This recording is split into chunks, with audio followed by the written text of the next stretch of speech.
చైనాకైనా. So ఆ పనే ఉపయోగించుకోవచ్చు గాక. Okay, yeah. చివరి అంశంగా మనం డొనాల్డ్ ట్రంప్ పరిస్థితి, మానసిక స్థితి ఏందో ఒకసారి మాట్లాడుకుందాం సార్. ఎందుకంటే సుప్రీంకోర్టు కూడా చెప్పింది టారిఫ్లు చెల్లవు, ఇట్లాంటిది కరెక్ట్ కాదు అనేది. లీగల్గా చట్టపరంగా ఇట్లా చెప్తే వాళ్ళకి దేశభక్తి లేదు, వాళ్ళు పేట్రియట్స్ కాదు అని చెప్పి మళ్ళీ ఒక సెక్షన్ని బయటికి తీసి అందులోంచి ఒక 10% వేస్తా అన్నాడు. అంటే కింద పడ్డా నాదే పై చెయ్యి అని. సో ఏమిటి అంటే ఈ పిచ్చి పరాకాష్ఠకు చేరిందా?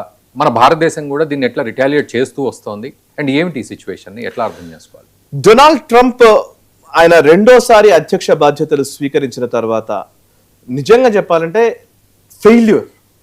ఆయన ఆ ఫెయిల్యూర్ని, ఆయన వైఫల్యాన్ని, ఆయన విఫలమవుతున్న విధానాల్ని ఆయన ఎప్పుడు కూడా ఒప్పుకోకుండా ఆయనదే పై చేయి అని చూపించే ఒక ప్రయత్నం చేస్తున్నారు.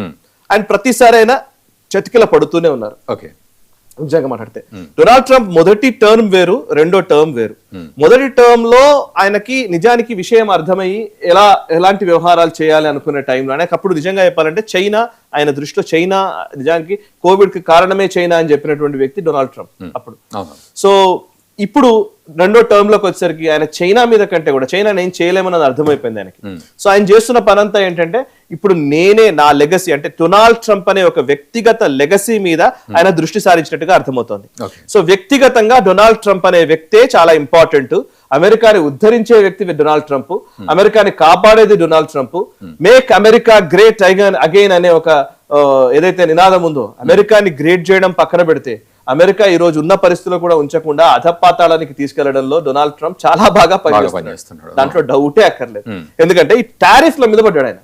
బేసికలీ ఆయన టారిఫ్ల మీద పడడం వల్ల అన్ని దేశాలకు నేను టారిఫ్లు పెంచుతున్నాను, తద్వారా వాళ్ళని ఇబ్బంది పెడుతున్నాను అనుకుంటున్నాడు. కానీ వాళ్ళని ఇబ్బంది పెట్టడం కంటే అమెరికన్ పౌరులనే ఇబ్బంది పెడుతున్నాడని నివేదికలు చెప్తున్నాయి. మొన్న నేను లాస్ట్ టైం ఒక నివేదిక కూడా చెప్పాను, జర్మనీకి సంబంధించినటువంటి ఒక నివేదిక వచ్చింది. ఎందుకంటే ఆ టారిఫ్లు పెంచడం వల్ల వాళ్లకు వస్తున్నటువంటి దిగుమతుల రేటు సుంకం పెరగడం వల్ల ఆటోమేటిక్ గా రేట్లు పెరుగుతాయి, అమెరికన్ పౌరులే అనుభవించాల్సి వస్తుంది. వాస్తవానికి మనం ఇది సింపుల్ గా ఆలోచించినా మనకు తెలుస్తుంది. బట్ ఎందుకు ట్రంప్ అట్లా చేసి అంటే ఆయన ఏమనుకుంటాడు అంటే లాంగ్ రన్ లో వీళ్ళందరూ నేను నా కంట్రోల్లోకి తీసుకొస్తున్నానని అనుకుంటున్నాడు.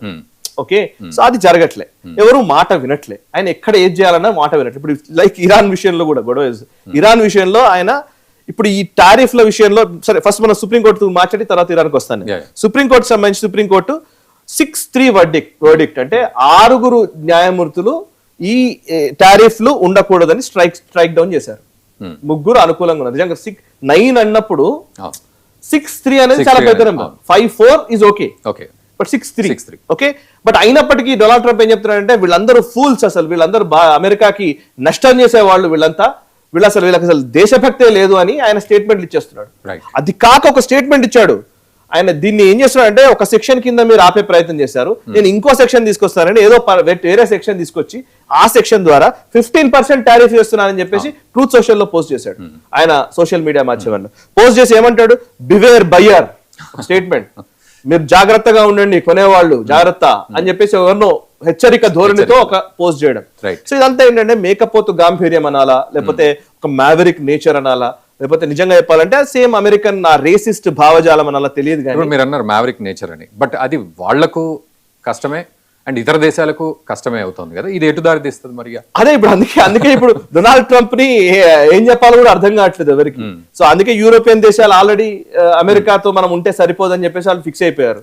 సో వాళ్ళ దగ్గరికి వెళ్ళి క్లాసులు బిగుతున్నారు, కుదరదు అనుకున్నారు. మొన్న ఫ్రాన్స్ అధినేత మ్యాక్రాన్ ఒక స్టేట్మెంట్ ఇచ్చేసాడు డైరెక్ట్ గా. ఏం స్టేట్మెంట్ ఇచ్చాడంటే అసలు మనం అంటే అమెరికా అని పేరు తీసుకోకుండా మనం ఇతర దేశాల మీద ఆధారపడడం తగ్గించుకోవాలి, మన అవసరాలు మనమే చూసుకోవాలి, మన ఇంట్రెస్ట్ మనం కాపాడుకుంటూ మనం ఎక్సెల్ అవ్వాలి అని చెప్పాడు. సో అంటే అర్థం ఏంటి, అమెరికా నుంచి మనం బయటకు రావాలి, అమెరికాను మనం విశ్వసనీయమైనటువంటి దేశంగా మనం చూడలేము. జపాన్ అదే పరిస్థితిలో ఉంది. ఇప్పుడు చైనా ఒకవైపు వచ్చి కవింపు చర్యలు చేస్తోంది సౌత్ చైనా సీలో జపాన్ మీద. చేసినప్పుడు జపాన్ ఏమనుకుంటుంది, లేదు అమెరికాతో ఉంటే మనకు కాదు, మన డిఫెన్స్ ఫోర్సెస్ మనమే పెంచుకోవాలని ప్రతి సంవత్సరం డిఫెన్స్ బడ్జెట్ పెంచారు. నిజానికి జపాన్ కి ఒక ఇష్యూ ఉంది, సెకండ్ వరల్డ్ వార్ తర్వాత జపాన్ జర్మనీ రెండు కూడా డిఫెన్స్ స్పెండ్ అనేది ఎక్కువ ఉండకూడదు, వాళ్ళ డిఫెన్స్ అవసరాలు ఎక్కువగా అమెరికా చూసుకుంటుంది. అమెరికానే చూసుకోవాలి, కానీ వాళ్ళు డిఫెన్స్ మీద ఖర్చు చేయకూడదు సెకండ్ వరల్డ్ వార్ తర్వాత. సెకండ్ వరల్డ్ వార్ టైంలో ఎందుకంటే జర్మనీ హిట్లర్ అండ్ జపాన్ కి సంబంధించిన ఈ రెండు కలిసే కదా యుద్ధం చేశాయి అలైడ్ ఫోర్సెస్ మీద. సో దానికోసమైనా అప్పుడు ఒక పొద్దం పెట్టుకున్నారు.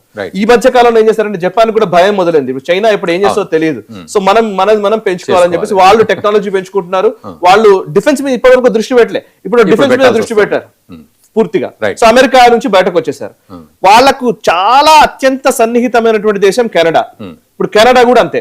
కెనడా మార్క్ కార్నీ స్టేట్మెంట్ మనం చూసాం మొన్న WF సమావేశాలు దావోస్ లో, చాలా అద్భుతంగా చెప్పేశాడు.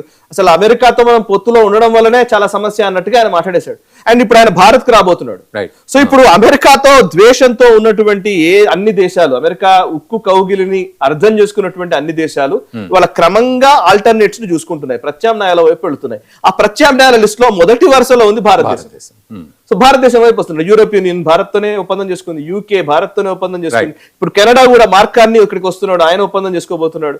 సో ఇట్లాంటి టైంలో అమెరికా ట్రేడ్ డీల్ గురించి చాలా మంది మాట్లాడారు. అసలు ట్రేడ్ డీల్ ఇప్పటికి జరగలేదు. ఫస్ట్ పాయింట్, మనం ఏం చేస్తున్నామంటే జస్ట్ అబ్జర్వర్ గా మనం చూస్తున్నాం ఈ డొనాల్డ్ ట్రంప్ ని, ఈ మ్యావరిక్ నేచర్ ని ఎలా హ్యాండిల్ చేయాలనే విషయంలో మన వాళ్ళు చాలా డిప్లొమాటిక్ గా దౌత్యపరంగా మనం నిర్వహిస్తూ వస్తున్నాం. So that is what happening. So మొత్తానికి ఈ మొత్తం వ్యవహారంలో ఇరాన్ విషయంలో కూడా అదే, ఇరాన్ మీద దాడి చేయాలా వద్దా, నేను చెయ్యాలని అనుకుంటున్నాడు. ఇప్పుడు టారిఫ్లు ఇవన్నీ మొత్తం అష్టదిగ్బంధనం అయిపోయినట్టుగా డొనాల్డ్ ట్రంప్ కనిపించినప్పుడు ఇరాన్ మీద దాడి చేసేసి తద్వారా బయటకు రావాలనుకుంటాడు.